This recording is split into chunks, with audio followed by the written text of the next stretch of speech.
Ladies and gentlemen, how is it going? It is Kyle with Only Football with Kyle. Happy Wednesday, hump day. Hope you guys are enjoying the week. We have one final episode to do before we move on to the NFL draft, and it is finally here. Probably the most anticipated day of the NFL offseason is day one of the NFL draft, and we will spend the most time of any other day with 3 days total. Just in the first round, teams will have a lot of times to make picks, to trade. There's going to be a lot going on. Personally, I enjoy those day two, those day three picks. I really like looking at those, fifth round picks, seeing if those guys could become something, pretending I'm a scout, etc. It takes a little more skill to do that than to think, Bryce Young could be good in the NFL along with the rest of the world. I like to put my skills to the test, and here we go. So, yeah, was it yesterday? No, Monday we did our episode and we talked. And before I get into this, I just want to say for Bill and Jinja and Steve and all the guys that watch this channel, today's episode is going to be a little bit shorter because some things came up. But I wanted to do a courtesy check in and do this episode regardless of life happening because you got to make times for the important things in life, and this is important to me. Liam, welcome in, buddy. Glad to have you in here. So, we talked about the Aaron Rodgers trade on Monday, and now I want to talk about some more practical parts of the trade, not just the logistics of who got what and how many draft picks went where. We were going to the beach today, and apparently this place had the best smash burgers, and I was like, oh, we got to check that out. So we go into this spot, order some smash burgers, and while we're waiting, there's two TVs inside of the restaurant. And the Aaron Rodgers trade just really started to sink in. Liam said, I'm sorry, I haven't been here in a while. I've been pretty busy. No worries, Liam. We understand that. I'm pretty busy as well. We understand you just come in when you can, man. Um, I don't think it really set in the Aaron Rodgers trade until I was getting these burgers and I'm in line and there's two TVs and one of them I walk in, I see on the TV it says Aaron Rodgers said that Super Bowl 4 trophy. I believe it was the Super Bowl 4 trophy. Let me double check. When did the Jets win the Super Bowl? Let me just verify myself here. Um, I believe it was Super Bowl 4. But Aaron Rodgers said that I noticed that Super Bowl 4 trophy looked a little lonely in there. Which anytime you're like I just went through this. Aaron Rodgers was supposed to come to Denver. Nathaniel Hackett was our head coach. And the only reason you make that big of a move, or you bring in a guy whose cap number is 50 million a year, the only reason that you get a guy like Aaron Rodgers is so that you can win a Super Bowl. So it is Super Bowl or bust for the Jets. Make no mistake about it. If they go deep into the playoffs and they lose in the AFC Championship game, none of it really matters. Maybe some Jets fans had a good time being back in the playoffs. But in the grand scheme of things, when you talk about it from an owner perspective, they brought in Aaron Rodgers to win the Super Bowl, not to make a deep playoff run. And as a fan, if you're more agreeable with the business side of things, you're on the same page. If you're a Jets fan, you just paid $50 million so that you could win a Super Bowl. So when Aaron Rodgers comes in the building for the first time and he says that Super Bowl trophy is looking a little bit lonely there, that should immediately just be such a great sign for everybody. Like, okay, we're all on the same page. Aaron Rodgers is, he didn't promise a Super Bowl, but he still came in and made a comment, made a remark about the Super Bowl trophy looking lonely. And okay, we're all on the same page here. It's Super Bowl or bust. Aaron Rodgers basically said, I understand the assignment and I'm in. Now, the other TV showed Brett Favre, 38 years old when he left the Packers, when he signed with the Jets, excuse me. It showed that he was won one Super Bowl and he won 3 NFL MVPs. And right underneath it, it said Aaron Rodgers, 39 years old, won one Super Bowl, 4 NFL MVPs, almost exact. You talk about history repeating itself. This is so strange. And then you even talk about how the Jordan Love thing affected it versus the Aaron Rodgers getting drafted for Brett Favre. I mean, this is just weirdly the same story. And Brett Favre was able to take those Jets to the playoffs and go deep with the playoffs. And I believe Rex Ryan was there at the time. And Brett Favre was able to do some damage in New York, but he wasn't able to win the big game. And much like the narrative when he went to Minnesota, ended up throwing a stupid interception against the Saints in the NFC Championship, and the Saints go on to win the Super Bowl. Brett Favre had one last shot at it, and he just had to throw that interception. That is kind of how he will be remembered, as a guy that was a gunslinger. He was a hell of a player. But when we're talking about Super Bowls, he let his arm get the best of him. He made emotional throws on the field. He made a lot of bad decisions. He broke the record for most interceptions in a single season. No one's ever going to come close to it. I don't remember the number. I believe it was in the 60s or something. It was like more than 2.5 a game. I mean, Brett Favre will be remembered for that interception. Now, Aaron Rodgers, how is he going to be remembered? Is he going to take the Jets to the AFC Championship game? And is he going to throw a bad interception? Or even better, just like Green Bay played San Francisco in the NFC Championship game, or was that the divisional game? He went to the NFC Championship game, then the divisional game, and my brother was at it against the 49ers. This was 2 years ago because they didn't make the playoffs last year. And the first drive, he goes all the way down, scores a touchdown, very first drive of the game. 49ers end up winning that game and playing the Rams in the NFC Championship game. And the Packers lose in the divisional round. The number 1 seed goes home early again. Aaron Rodgers says he loves playing in the cold. He says it's an advantage for him. But yet, every time we see Aaron Rodgers play in the playoffs, besides 2010, he has shrunk in big moments. Because you could easily say, well, he hasn't had a great team around him, but he was a first seed. So the team was working in the regular season. And I understand sometimes you don't play the opponents you're playing in the postseason in the regular season. And then the playoffs come and you got to play these really tough opponents. But look, make no doubt about it, Aaron Rodgers didn't play his best game in the playoffs 2 years ago. And he has had a lot of playoff appearances where he has played not his best. I won't say that he completely, chokes in the playoffs, because we saw guys like Peyton Manning who just could not play in the cold. I mean, the one cold Super Bowl that has ever had, we lose 43-8. It's hosted in New York. They're like, oh, that'd be cool. We'll put the Super Bowl in New Jersey. And yeah, that was terrible news for Peyton Manning. He was a dome guy. He always wanted to be a first seed because he knew he couldn't go into Massachusetts and play the Patriots. That wasn't an option. It's too cold. And look, how is Aaron Rodgers going to be remembered? It really depends on how he does this year. If he's able to take the Jets to the Super Bowl, I will say that will not be considered a bust. I don't think they have to win it. I just think they have to get to the game. If Aaron Rodgers is able to get to the game, the narrative is going to be the Packers just never put talented players around him like the Jets had. You saw Aaron Rodgers' quote. He said, and if you didn't, I'll tell you what he said. He said, I'm an old man, and I'm paraphrasing, I think. I might hit this exact, but disclaimer, I don't have it in front of me. But he said, I'm an old man now, and being on a team that can win the Super Bowl is important. Okay, now let me paraphrase that. I couldn't win a Super Bowl on the Packers, and I'm out of years to waste. That's really what he was saying when he said that. So, Aaron Rodgers has this season to be remembered. Is he going to take him to the AFC Championship game?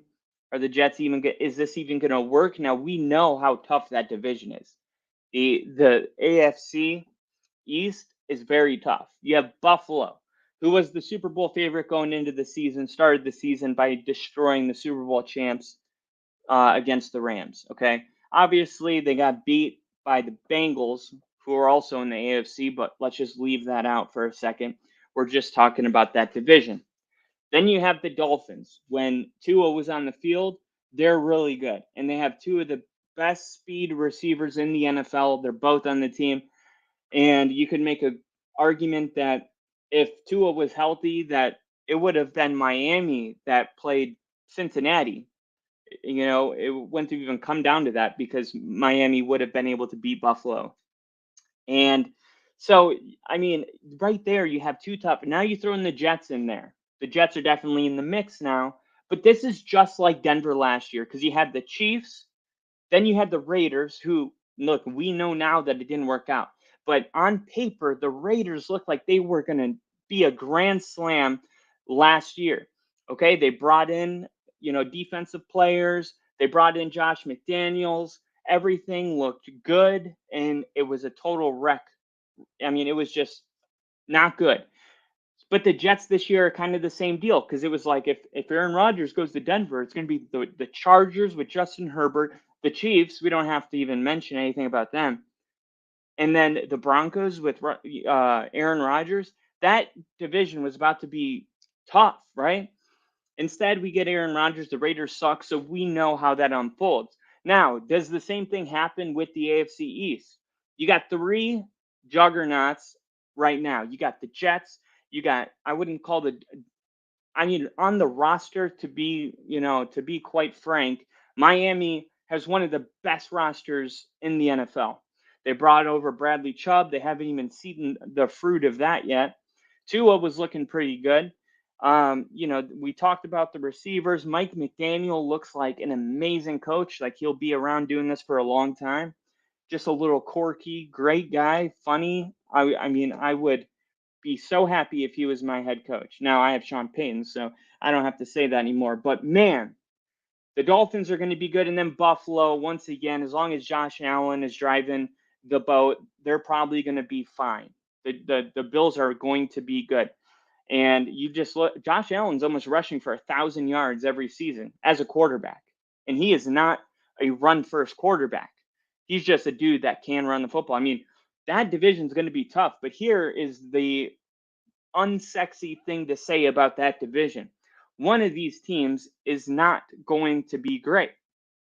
History will tell you every time there's supposed to be three great teams, usually one of them doesn't live up to the expectations. Now the question is, who is it going to be? Is it going to be the Dolphins?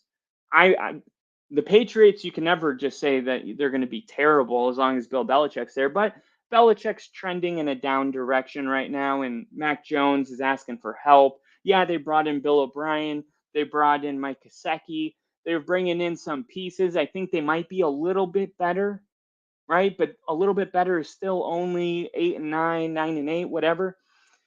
That division is going to have one team that surprises everybody, like the Raiders surprised us last season. And I don't know who it's going to be. If you guys have any guesses, go ahead and put it in the comments. But it'll be really interesting because Aaron Rodgers, although he may have moved himself to a better team, he did not move himself to an easier path to the Super Bowl, in my opinion. The NFC North, the Vikings, they won the most close games of any team in history. They won 12 games between, 3 points? I mean, and they won them all, right? So the Vikings aren't going to be able to repeat that. The Vikings will be worse. And I know they brought in Brian Flores. Their defense is going to be better. But overall, I think the Vikings lose 2 or 3 games this season that the ball bounced their way last year. Okay. Detroit, yes, they're trending in a very good direction, especially beating the Packers, taking them out of the playoffs. Everything seems like everything's working. Adrian Hutchinson. I mean, everything looks like it's working very well for the Lions, but they have no experience about being in the playoffs and getting in the big game. I still think Aaron Rodgers stays in Green Bay. I don't know. I would say the Lions and Packers might be playing another Week 18 game to get into the playoffs, but that you could make an argument is a lot easier than going into the AFC. You make it out of your division, that's one thing. You got to go through Cincinnati. You got to go through Buffalo. I could just stop right there. I mean, Cincinnati is going to be a contender every year with Joe Burrow. Joe Burrow is going to be an amazing quarterback for a long time. Joe Burrow and Patrick Mahomes, that is our Peyton Manning, Tom Brady, AFC. That is the replacement. It's not Josh Allen. It's not. It's Joe Burrow and it's Patrick Mahomes. And Josh Allen's like Ben Roethlisberger. So anyway, I just wanted to put that out there is that look, making it to the Super Bowl just because you're on a better team, don't know if it helps that much. And now we're going to find out because Aaron Rodgers has never had a defense like the Jets had. Maybe in 2010 with, AJ Hawk, and I don't know if Clay Matthews was there yet, but they had, their core guys. I don't know if Darren Sharper, probably that was after Darren Sharper, but they had a couple other guys. I can't remember off the top of my head, some cornerbacks. They had some dudes over there and they won the Super Bowl when they had a good defense. So how will it work this time? Ginger in the chat said, "Hey Liam, what's up, Kyle? Just got run ruled again, coaching 10U. We got a little better tonight though. That's what's up, man. Get a little better every day. If I were you, I would be watching Bad News Bears. I would be watching The Sandlot. I would be watching everything I can to get me motivated to teach all these little rascals how to, play sports. It sounds like so much fun though. And I can't wait till my son gets old enough to coach his league. Because if you're just a random adult that wants to coach kids, you can't do that anymore. The world is too weird. It's like, oh, I've always wanted to coach kids. All right, get out of here, weirdo. You have to have kids to get away with that kind of stuff. So I'm just waiting. I got a couple more years, hopefully, and I'll be out there on the field with you, blowing the whistle, making the kids run suicides and whatnot. But that that is that is my jet spiel. And Ginger, since you came in late, I do want to mention this episode is going to be a little bit shorter because I have a dinner I have to go to, but I wanted to come in. I didn't want to just not be here tonight or check in way too late. So, yeah, today was the first day that the Aaron Rodgers trade has really kind of sunk in, and I've had time to really look at it and go, wow, he's sitting up there with a polo, a Jets polo, and it's green, so it kind of looks like the Packers, but at the same time, I mean, people might be laughing a little bit because I said that, but seriously, it is a lot more shocking when you go from like Seattle to Denver, and people are like, Russell Wilson's wearing orange. He used to wear teal. The Aaron Rodgers Jets thing is kind of smooth, but still a little shocking. I'm still, it's probably not till I see the helmet on that it's really going to hit. But man, this is the real thing. Aaron Rodgers is a Jet. And I want to say one last thing to everybody out there that still says the dumbest shit about Aaron Rodgers. People that are saying, "Oh, he's a prima donna. He's this, he's that. Everything has to be his way."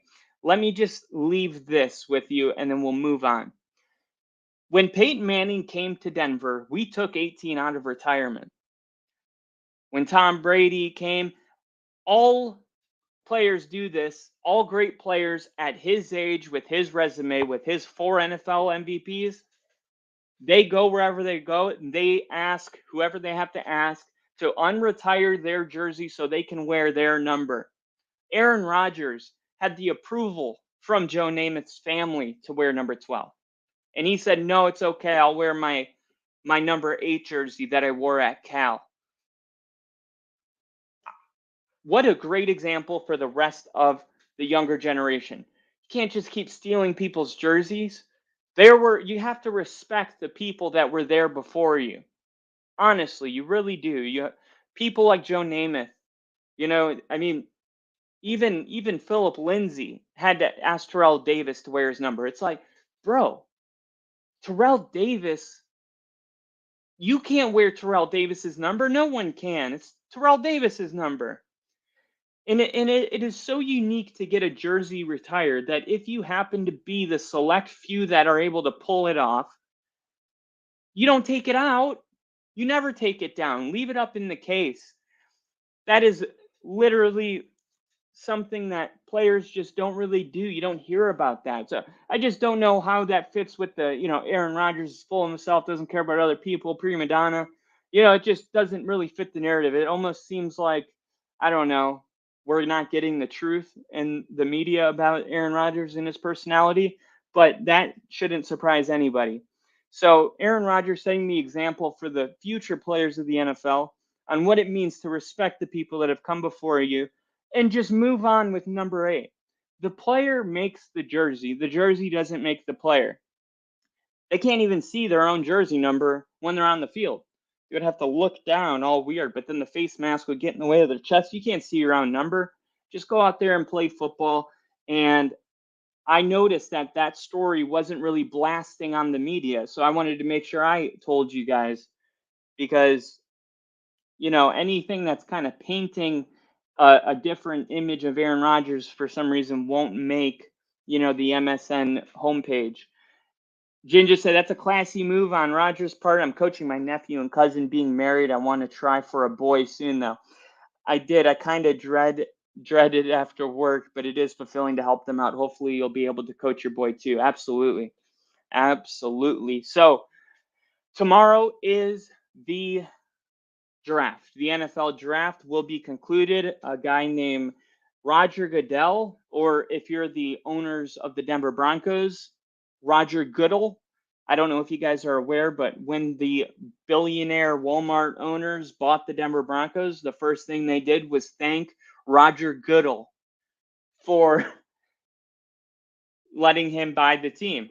Now, his name's Roger Goodell, and it's really funny that, a lot of people don't like Roger Goodell. He's just taking players' money all the time. You give a football to a kid, you get fined 10 grand, but the football costs 100.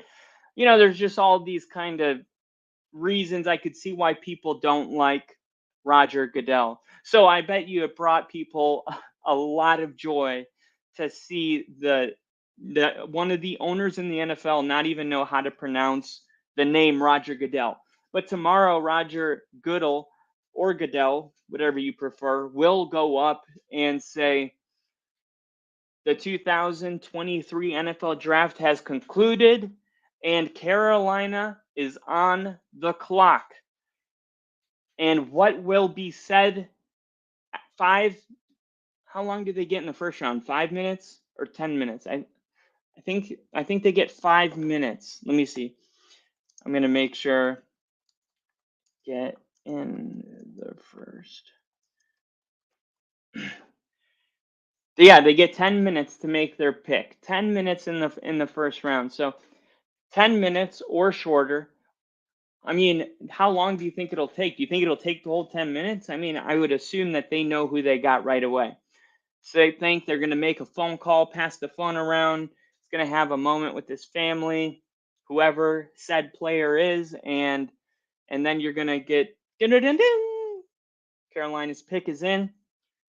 The Carolina Panthers in the 2023 NFL Draft, the Carolina Panthers have selected C.J. Stroud, Ohio State. And people might freak out.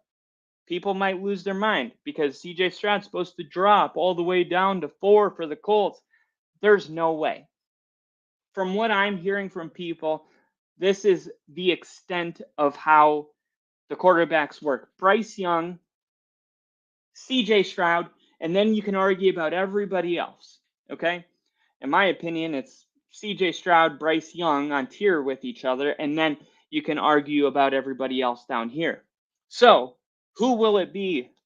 You look at Frank Reich, and not Frank Reich, the Carolina head coach. Yeah, Frank Reich. He was the Colts head coach last year. And, so this is kind of one of those things where if he's got any beef with the Colts, I haven't heard anybody say this, by the way. This is the kind of stuff that you only get from Only Football with Kyle or regular Only Football. Jen just said, "Are you streaming the draft?" Absolutely, but my plane got moved to Friday, so you guys are gonna have to wait one more day until everything's back to normal. I got my mic back. The whole mojo will be fully back, but hopefully you guys will still tune in, even though I don't have all my Denver Broncos stuff. Hopefully you guys just enjoy the content and not the background. I know you love that Christmas tree, but come on, I need you guys to come through tomorrow. But what if this is what I was gonna say? What if Frank Reich has some kind of beef with the Colts for firing him, and he purposely drafts who the Colts are interested in? What if something petty like that goes down? I mean, I don't think he would, but I'm trying to think Frank Reich, like what is Frank Reich? Let me see if I can write coach. Let me see who he's been a head coach of this entire time. Here he is. There's another Frank Reich, and he's a jazz musician. But here we go, right here. He was obviously the Colts last season, and he went through a bunch of quarterbacks. So it's hard to really, pick. He was the Eagles. Stop it. Stop it. He was the Eagles OC for 2 years, including their Super Bowl victory. Okay, so that's how it all came to be. He was the Eagles OC, so he was the quarterback, or he was the offensive coordinator for Carson Wentz, and then it was Carson Wentz, and then who took over after that?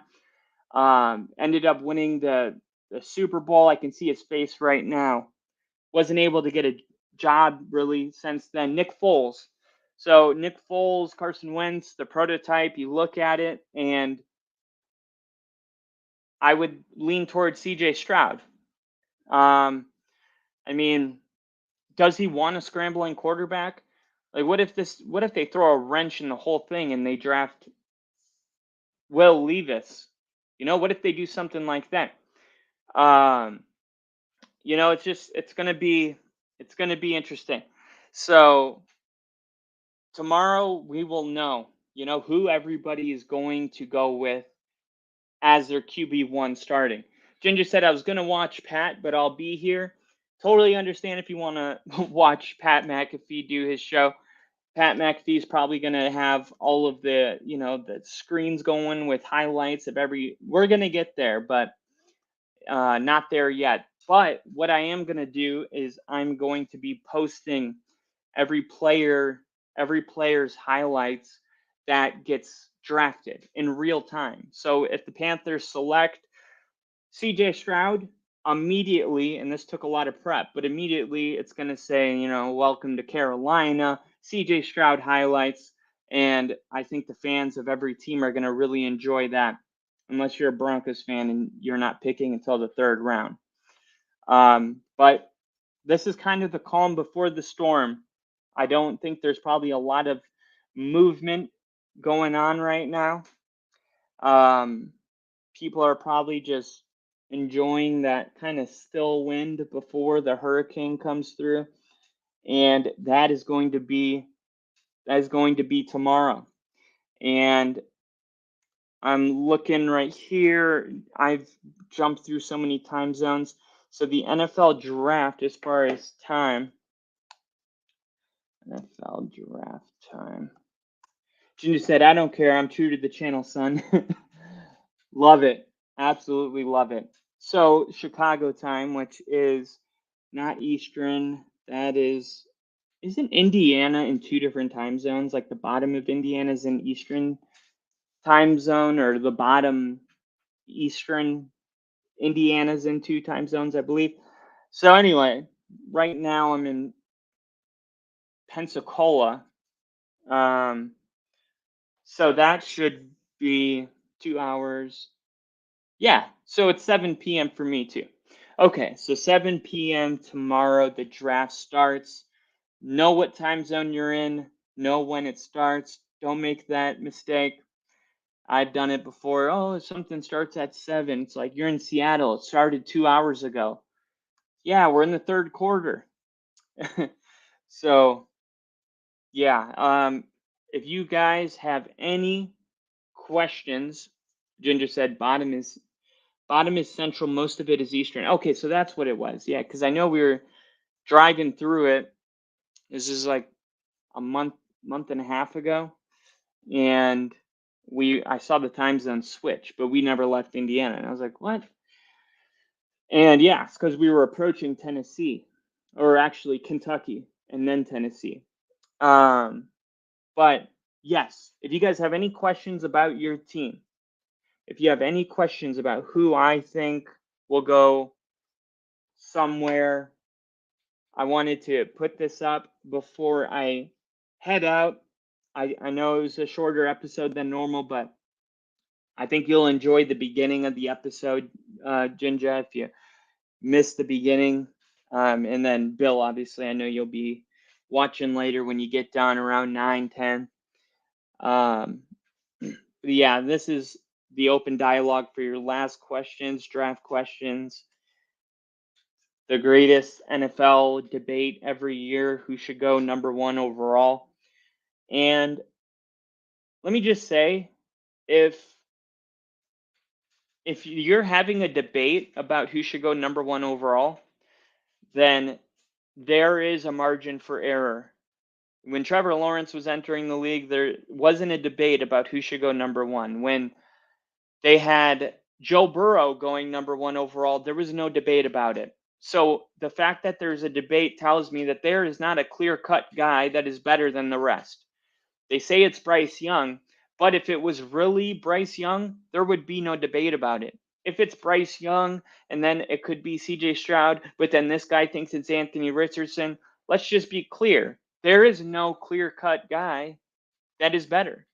The fact that we're having a debate about it tells me, because I've gone through years when, Peyton Manning, even he was, there was a debate about him and the, what's his name? Dude, I think from USC that had the bad pill addiction. He was just on TV the other day. He turned out to be a total bust, so I just, I don't know. I'm not high on any of these guys, and I'm not trying to be a Debbie Downer. I think, like this guy right here, Chad Rutter, this is what he said. Richardson should be the first overall pick. He might not be the most polished passer, but the number one overall pick should be the player with the best chance to become a transcendent talent. The Florida product, strength as a passer and runner, neutral ability to move inside the pocket, and skill to find downfield targets on the run give him a chance to be special at the next level. And then you have then you have four other people who all say Bryce Young. And then this guy says, I understand you have to take everything you hear from teams this time of year with a grain of salt. But when I heard new Panthers head coach Frank Reich say that above all else, he's looking for a playmaker at quarterback, I immediately thought of Bryce Young. On the runner in the pocket, Young is the best playmaker in this draft and is ready to handle being the face of a franchise. And I'll do one more. This was Mark Ross said the Carolina Panthers must select the best football player, period. Not a guy that can develop, not someone who fits the prototype, and they should draft Bryce Young. So there it is. I mean, there's a debate inside of the debate. Should the number one overall pick be a playmaker, somebody that can come in and be a playmaker right now? Because he's saying it should be the best football player, period. Like in this moment in time, the best football player, not a guy you can develop. Anthony Richardson, Chad Rutter said the number one overall pick should be the player with the best chance to become a transcendent talent. So are you drafting for who people are today, or do you draft for who they can become? And it might be in the eye of the beholder who makes these decisions, but I think you should always be drafting for who has the highest ceiling. If you have to go through, nobody looks back on Josh Allen, and goes, yeah, but that first year he wasn't really the best. You know how many people were probably picked over Josh Allen? What, I think he got picked at 7 or something. or 13 out of Wyoming. He didn't have to wait too long, but there's a lot of people that have totally forgotten that he was a project because it doesn't matter anymore. Now he's great. So that, I mean, even Mahomes didn't play the first year. I don't know. If you look, if you're desperate, you're going to make bad decisions. I was watching a stand up, one of my favorite stand up comedians, John Mulaney. He's got a new Netflix special out that just came out about his time in rehab, and he ran out of money because he kind of told his accountant to stop giving him money so he didn't spend any more on drugs. He said, unless I CC my doctor in an email, don't send me any money. And then he kind of screwed himself because he wanted to get, money. So he ended up using a credit card, buying a Rolex, and then 1 minute later pawning it for $6,000, even though he just paid 12 for it. And when he goes into the pawn shop and he says, I didn't want to look desperate. Well, he was desperate because even the receipt said he bought it a minute ago. So the guy was able to get away with only giving him half of what he paid for it. Now, when you're calm, if you ever try to sell something and you don't really need it to be sold, like if you have a third vehicle, you put it up for $3,500 and 6 months go by, you forget about it because it's parked off to the side. Maybe take it to the gas station every couple months, make sure it runs. Then finally someone calls you and they're like 3,500, you got a deal. But the person that's trying to sell it immediately ends up going all the way down to 1,000 cash or something like that. The good things come to people that have the ability to be patient. But it's not just about having the ability to be patient. Patience is a luxury that only few have, right? Some people don't have the patience or don't have the opportunity to be patient with their quarterback. When you have Alex Smith at quarterback, you can draft Patrick Mahomes. When you have Aaron Rodgers at quarterback, you can draft Jordan Love. Okay? And these are cases where I think you can go ahead and pick some person that maybe like Anthony Richardson. If he falls to Seattle, the Seattle should definitely pick Anthony Richardson. Absolutely. And have him sit behind Geno because they just signed Geno. They feel good with Geno. But if you're the Panthers, you don't have a guy right now, period. So if you want to be successful next year, you have to draft somebody that's ready to go right now. Whoever you draft's got to lace up the cleats, hit the field immediately. Okay. Now, would you be willing? Let's say Bryce Young will be, let's say, an 8 out of 10. He'll start off as a 6, and then in year 3, he'll get to an 8, but he'll never get to a 10. Right? And there's another guy, Anthony Richardson, who's going to be a 10, hypothetically. Okay. But he's not going to get there until year 3. If you're the Panthers, what one would you rather have? Would you rather be mediocre for 2 more years to get the ceiling of Anthony Richardson? Or would you rather get a guy that's going to, come in and win games immediately, but never really get to that ceiling of Anthony Richardson?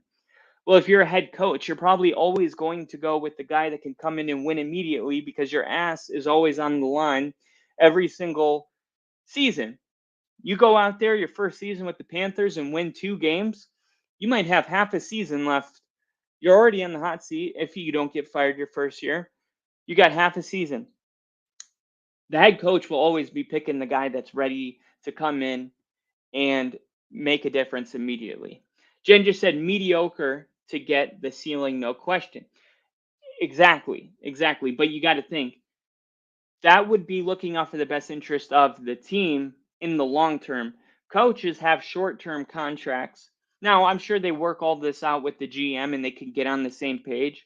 But make no mistake about it. If you're going to get mediocre play for a couple of years and you're a first time head coach, it's a little worrisome. It's not like Sean Payton, where if Russ sucks next year, Sean Payton is safe, right? Frank Reich might be safe, but think about head coach DeMeco Ryans for the Texans. Like, he's got to win right away. He's a first time head coach. If they go, 1-15 by week 17, he's not safe. So he doesn't really have that luxury that a more established and proven head coach has. They have a lot of time, and people are a lot more patient with a proven coach. So that is something I think about when I'm trying to do a mock draft.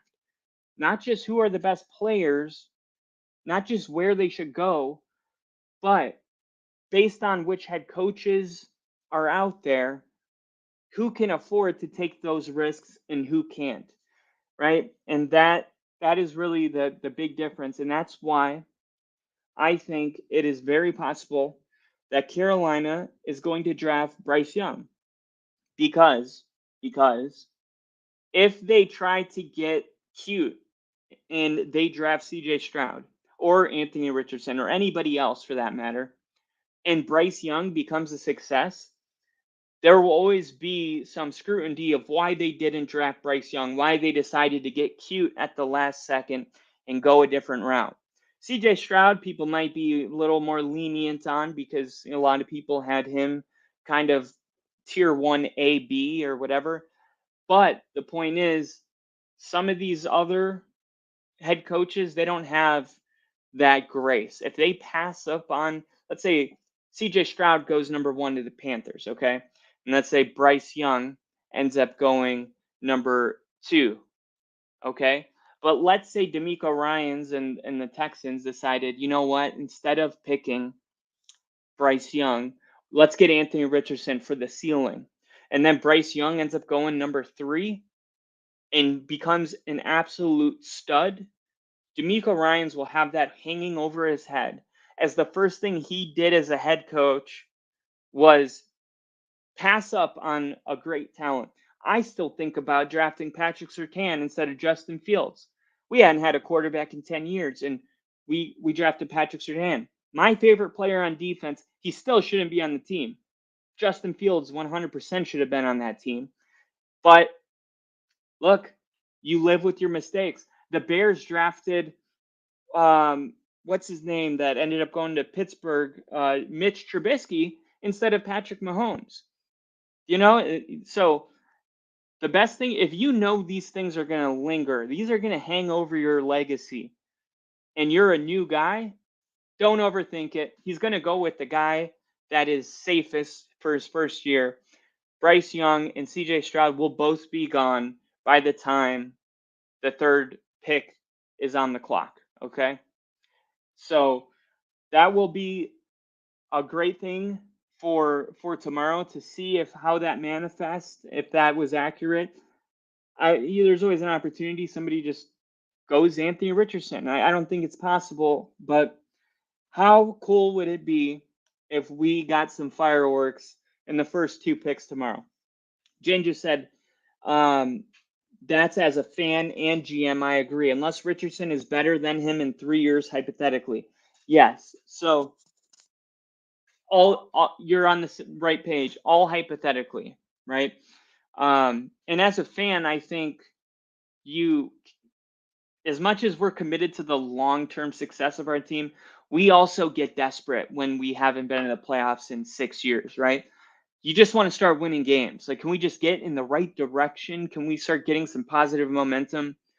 You know, you get tired of the projects. You get tired of the journeyman quarterbacks that, you know, the Case Keenums are going to come in, the Chetty Bridgewaters. Like, can we just get a real guy that we can believe in, buy a jersey, be proud of? And there's going to be a lot of teams that are going to have that feeling tomorrow when their team drafts one of these young men. That's how old we are now. We call them young men. So that is today's episode of Only Football with Kyle. Thank you guys for tuning in. As always, you can follow me at FTBL Only Podcast, Football Only Podcast on Twitter. You can follow me on Facebook at Kyle Kitzman. You can subscribe to this channel so you get notified. And if you would please like this video, and I won't ask you to share it, but if you could like it and if you feel compelled to share it, go ahead. But the like is good for the algorithm. If you guys, when you are watching this, could just hit the like button for me, that would be great. Jen just said I wouldn't mind taking the best player available and being horrible again next year. As a Colts fan, I don't want to just take a QB for the sake of taking one, but who knows which one of these guys will be good. Exactly. And what you don't want to do is draft a quarterback that's going to keep you mediocre. And then you can't even draft a quarterback because you're picking at 15. It's better to be horrible. If you don't believe in any of these quarterbacks, go ahead and be just terrible next year. Don't draft a quarterback, draft somebody else. And then next year, when the quarterback out of USC, right? Imagine the hype. If you're thinking right now, look at all this hype on Bryce Young. Wait till next year when they're already saying that they're I forget who, but the USC quarterback isn't even supposed to be going number 1 overall. They're already changing it to another quarterback. Next year's quarterback class is going to be insane. And it's easy to feel like it has to be now. You have to get better this year, but you don't want to be mediocre for 5 years either. You want to be the best. What's the point of playing if we're not going to win it all, right? So, um, okay, so that is today's episode. I got to go. Thank you guys for watching this episode. And tomorrow for the draft, I'll see you guys then. Until then, go Broncos.